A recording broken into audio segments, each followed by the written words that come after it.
This is a party that has always put people first, has always governed and recognized that they govern for everybody in the province, even people at the margins of society who may not be able to actually get to the voting booth. This is a party that takes care of people, and when we are facing multiple crises, we need a party that is willing to take care of people. Hello and welcome to the Citi-Zen-Ship show. My name is Clinton. We are here with Stephanie Higginson with the BC NDP. Stephanie, thanks for coming this morning. Well, thank you so much for having me. This is a pleasure. I'm excited.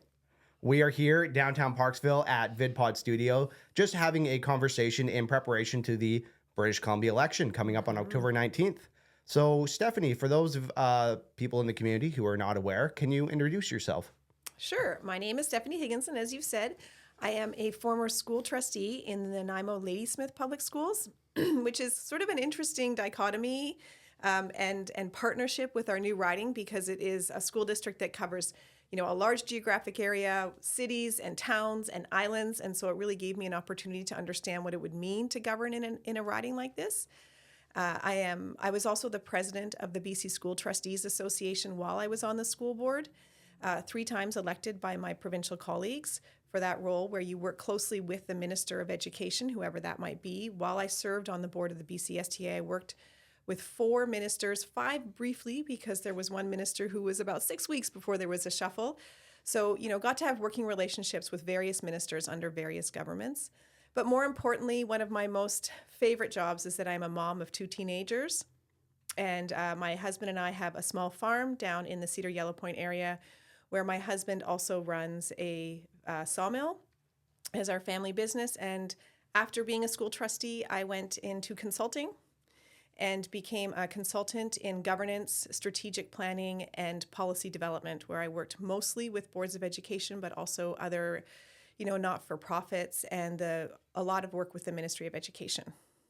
That's very cool. Thank you. So tell me more about this whole school board side of you, because that's a whole side of politics that I'm actually not very familiar with. It's very much municipal focused. Can you go into depth, I guess, for individuals like myself and potentially those listening who are not really aware with how the school board operates? Can you kind of give us a crash course 101 on that? Or Sure. It's absolutely a normal thing for folks not to know how school board governance works. And in fact, governance in general, I think, is something that people really don't understand. But the role of a board of education is really a high-level oversight to make sure that the board is fulfilling its responsibilities. So looking at student data every year to make sure that you're continually advancing and continually improving. Our graduation rates improving. When you disaggregate that data, our graduation rates improving for particular subsets of students, particularly ones who aren't necessarily well served by the school system. Understanding where you need to direct resources, and then allowing your staff, who are the hired people, the experts in the area, to develop the best plans and policies, or best plans and procedures to implement and to improve those results for students, and then holding them accountable to those plans that they implement. And also hearing from your community very clearly the direction that they want their school district to go in. So it's sort of serving 2 masters. You have to fulfill your responsibility to the province to improve student outcomes, while at the same time making sure that your local public education system reflects the values of the communities that you serve. so I guess drilling down then, what was your specific role within the school board? And then how does that kind of translate or I guess connected to your role as a parent? How are those kind of intertwined? Tricky business, I would say. It's really important when you become a school trustee that you recognize the hat you're wearing when you're sitting at the table. What I would say most importantly as a parent is letting your experience as a parent, guide and influence how you make your decisions at the table. Having that experience about what is actually happening in the schools is very, very important to making sure that those plans that you as a board have asked your staff to implement are actually happening. So they're a good checkpoint, but you have to be really cognizant of your position as a trustee when you are a parent. And generally every year, if we had a new school principal, I would sit down with them and say, I am very clear that I am in this room as a parent, and you can trust that will be the case. But as a school trustee, you really have to make sure that you're sitting at the table with your governance hat on, and that you're actually making decisions for the entire district and the entire student population and the entire staff population. And it can be difficult, but I think that once people really understand that there's a lot of training that goes into that at the beginning for trustees, then it becomes quite easy for them to do. What kind of inspired you to pivot into more provincial politics and actually want to be a candidate and want to be a politician? What inspired me was I left the school board in 2022. I had served 2 terms. I am a believer that you have to make room for fresh ideas and fresh voices. And I felt like I had accomplished a lot of what I wanted to accomplish when I came into the school board, and that it was time for me to step away. And so I left, and I actually did really believe that I was not going to be back into elected politics, because what a lot of people would have done if they wanted to run provincially was they would have stayed on the school board, and they would have kept their name in the public eye. So I did step away in 2022 feeling like I had accomplished what I wanted to accomplish, and I had made the decision actually that I wasn't going to pursue provincial politics when I stepped away. And I was happily consulting, and it was nice after being BCSTA president, which was a very, very demanding job, to have control over my own schedule, to do the things that filled my bucket, to have time to be, where my kids needed me to be. And it was last February, when the final official riding shape had come out from Elections BC at the end of February, I was approached by a former colleague who called me and said, "Hey, I've heard that Doug's not running again, and I think you should consider this. Rob has been, started out as a colleague, but has become a friend and has been encouraging me to think about this for a long time." And at the same time, Doug also reached out and said, "I'm not running, and I think you would be very good at this." My first response was, "No, thanks. I'm Very content." sane response. I was content. But also, I really believe in public service. Mm-hmm. And once that seed was planted, it sort of changed the way I was looking at things around me. I have 2 kids who, one of them said to me recently, "Mom, I'm never going to be able to afford a home." And I have another one who said, who feels almost resentment for the responsibility of having to shoulder climate change and in his daily actions. He said, the planet's not going to survive. Why do I have to do all of this? Simultaneously, my parents, who have done everything right in their life, were priced out of the rental market. And I started to look around with a different lens at these issues after being approached by 2, people that I really cared about in public service. And then I started to look at how the tides were changing in terms of the United and the Conservatives. And that scares me. It scares me a lot. We are facing multiple crises in our society right now. We have a toxic drug crisis. We have a climate crisis. We have an affordability crisis. We have a housing crisis. Denying the existence of these crises and eroding public services at a time when society needs them most is not the direction we need to go. And so the fire was lit in my belly, and I proceeded on the nomination and was successful. And that's really what pushed me into it, was the desire to make a change and to really face these challenges head on. A big reason why I chose the BC NDP is because of David Eby and because of his leadership. I appreciate that he sees a problem and he goes after it and he has results. And that's a form of leadership that I think is really, really important when we're facing these multiple crises that I mentioned. That's why I chose the party, because of the leader, but also because this is a party that has always put people first, has always governed and recognized that they govern for everybody in the province, even people at the margins of society who may not be able to actually get to the voting booth. This is a party that takes care of people, and when we are facing multiple crises, we need a party that is willing to take care of people. So to let you in on a little bit of our conversation yesterday that I'd like you to respond to, one of Adam's big objections to both the BC NDP and the BC Conservatives is the fact that political parties have kind of a little bit too much of a top-down approach, and that his pitch, being in the independent, he was trying to argue that independents have more autonomy in Parliament. How would you respond to that? And do you think there's benefits to being part of a political party?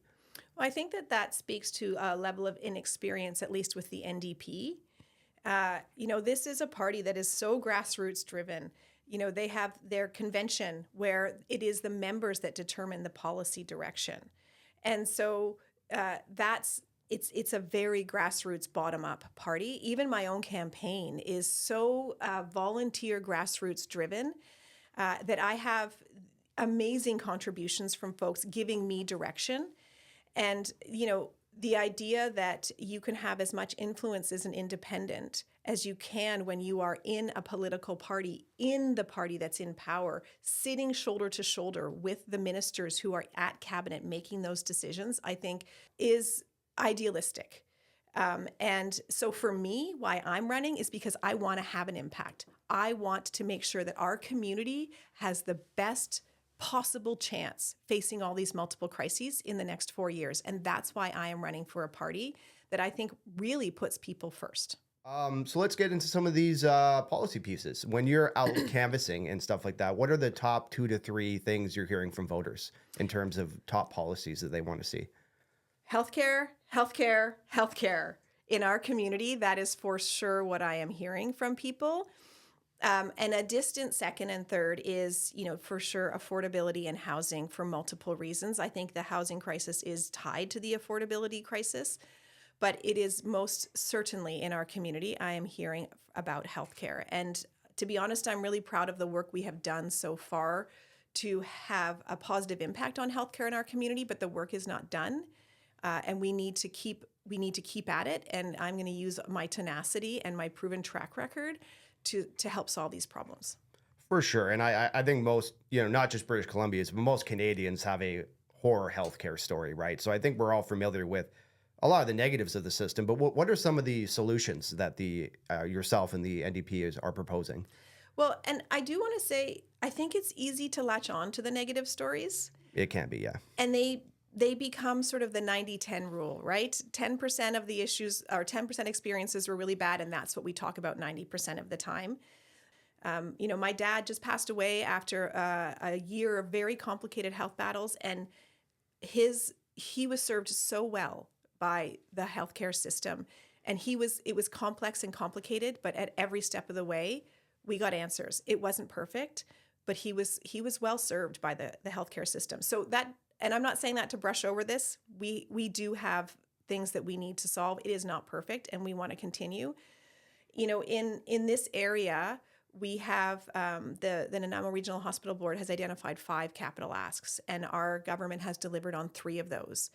And so we still need time to deliver on those last 2.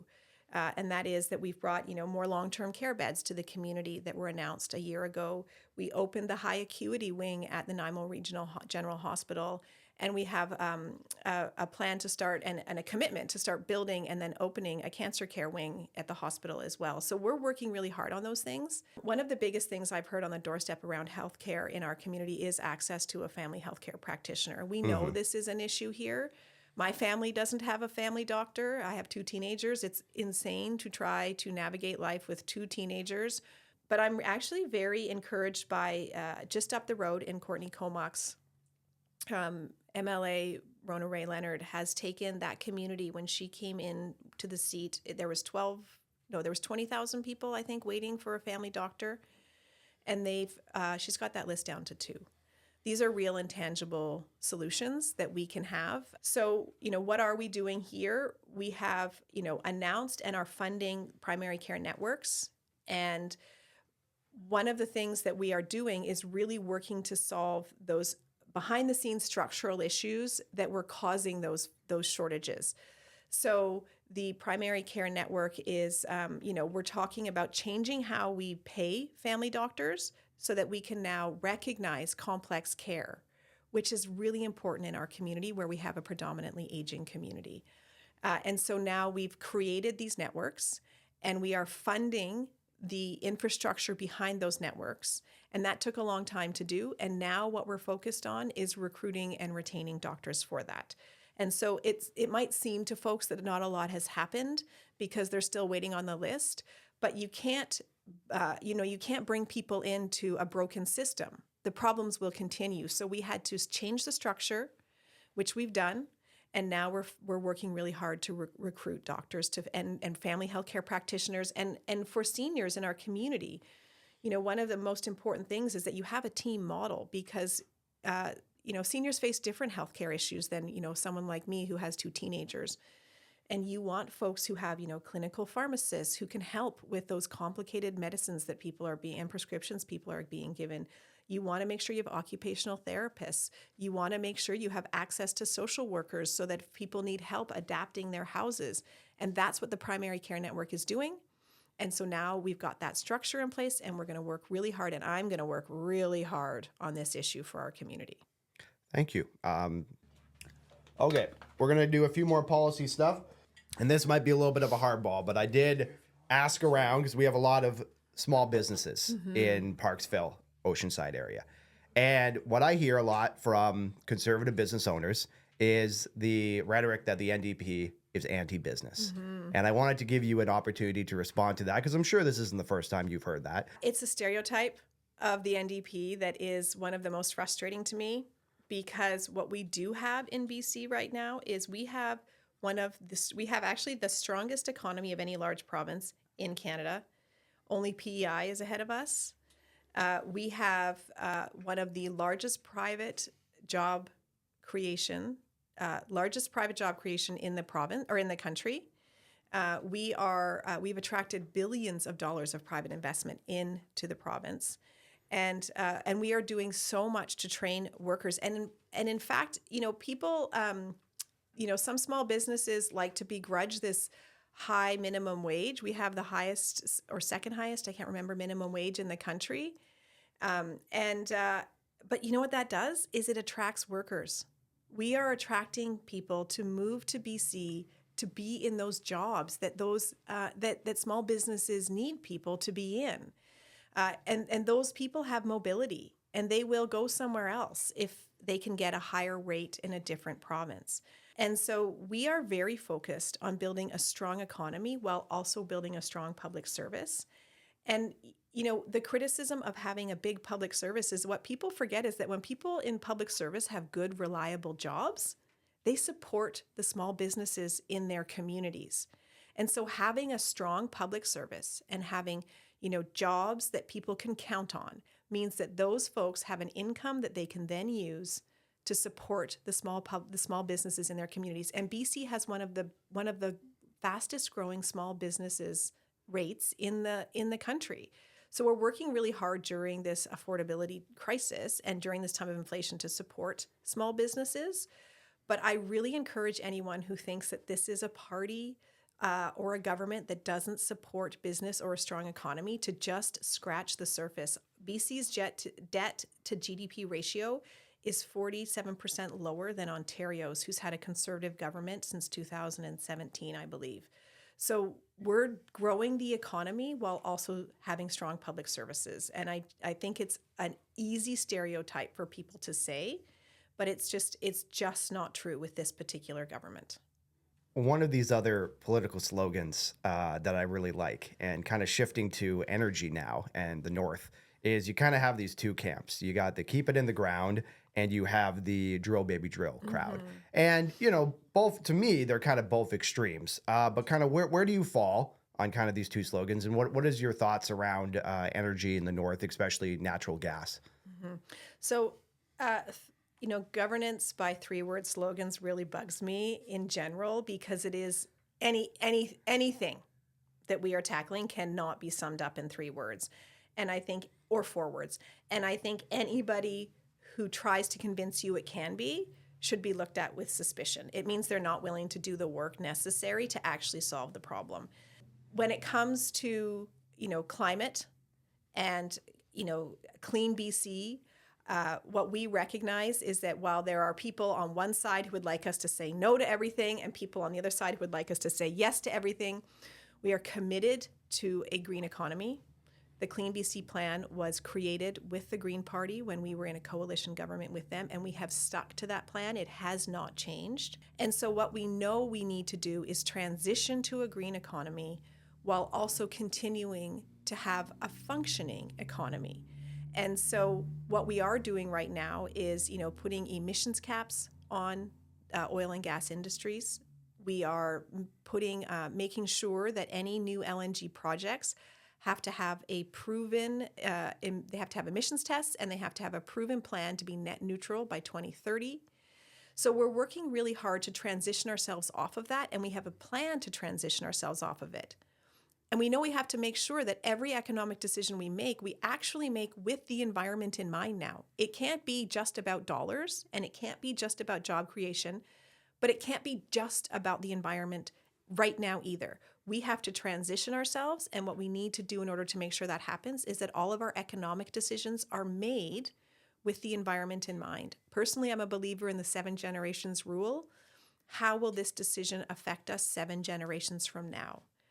And I think that is something that I see reflected in the Clean BC plan, and we're sticking to it. We are determined. That plan is one of the most comprehensive and ambitious plans on the continent, and I know that our plan is better than the other guys' plans.